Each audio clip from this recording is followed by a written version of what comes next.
You might have heard of Max Payne before because it's one of the biggest things to happen to PC gaming this year.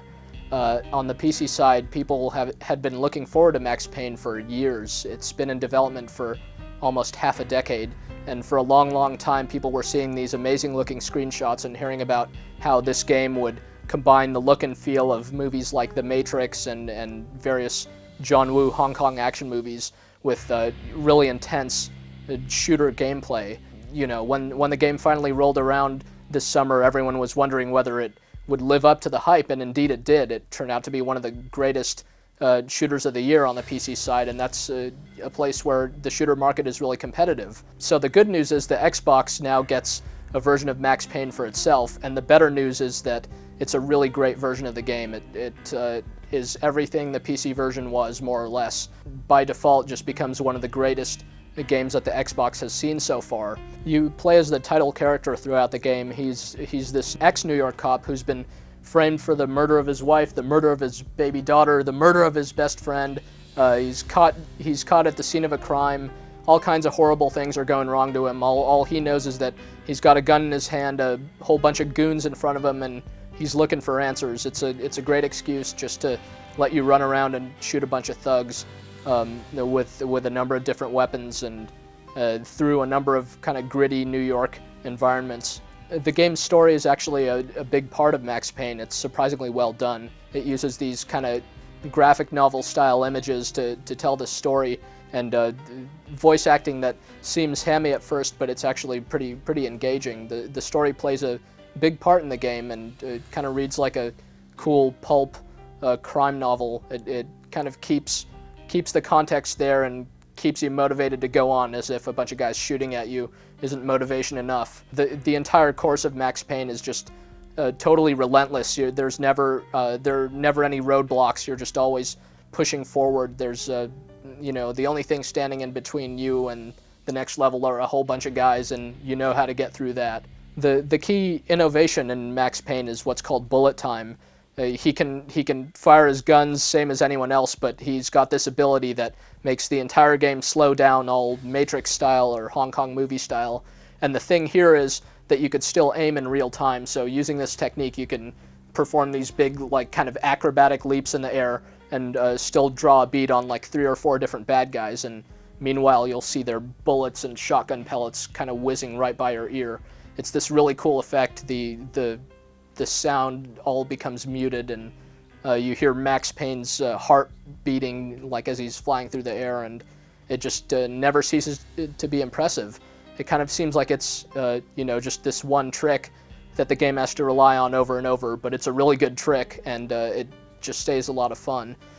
Part of that is due to the fact that the game plays great using the Xbox's controller.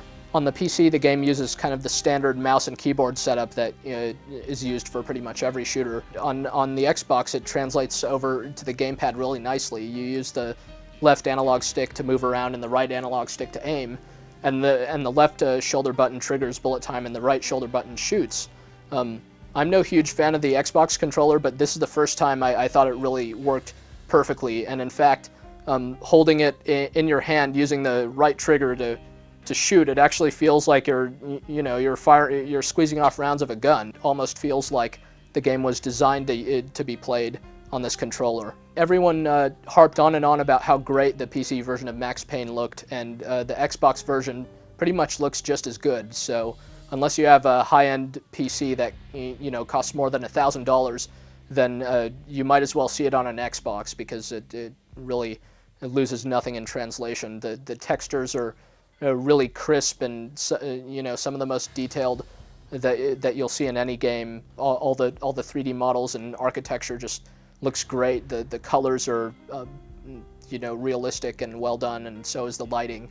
And yeah, of course, you get detail on down to seeing whether it's a bullet or a shotgun pellet flying past you in bullet time. It's really a detailed game, and you can't say enough about how good it looks. You just need to go and see it for yourself. The sound of the game is equally good. All the weapons sound like you'd probably expect them to, and the bad guys sound a little bit repetitive, but they're pretty funny, so it's no problem.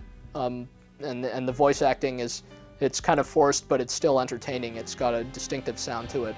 Altogether, Max Payne is one of the best looking and best sounding games on the Xbox, and as mentioned, it really plays great too. Max Payne isn't the longest game in the world. It's between 10 and 15 hours. Granted, those 10 and 15 hours are some of the best you're likely to play this year, so it's easily more than worthwhile. There's some inherent replay value just in replaying the game from scratch, and also upon finishing it, you unlock harder difficulty levels, and also like a kind of a time attack mode where you need to keep killing bad guys in order to add precious seconds to the clock.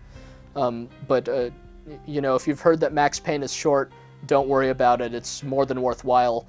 The 10 to 15 hours it lasts, you're never stuck. You're just always going forward and seeing new stuff. It really doesn't feel like a short game. It feels like you've really gone through a lot by the time you finally reach the end. All said, Max Payne is easily one of the best games available for the Xbox so far. Is it better than Halo?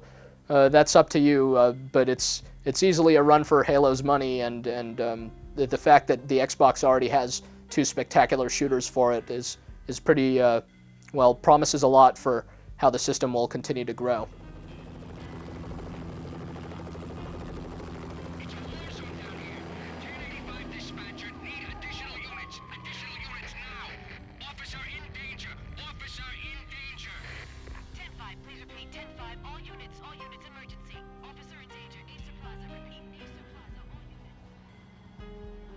They were all dead.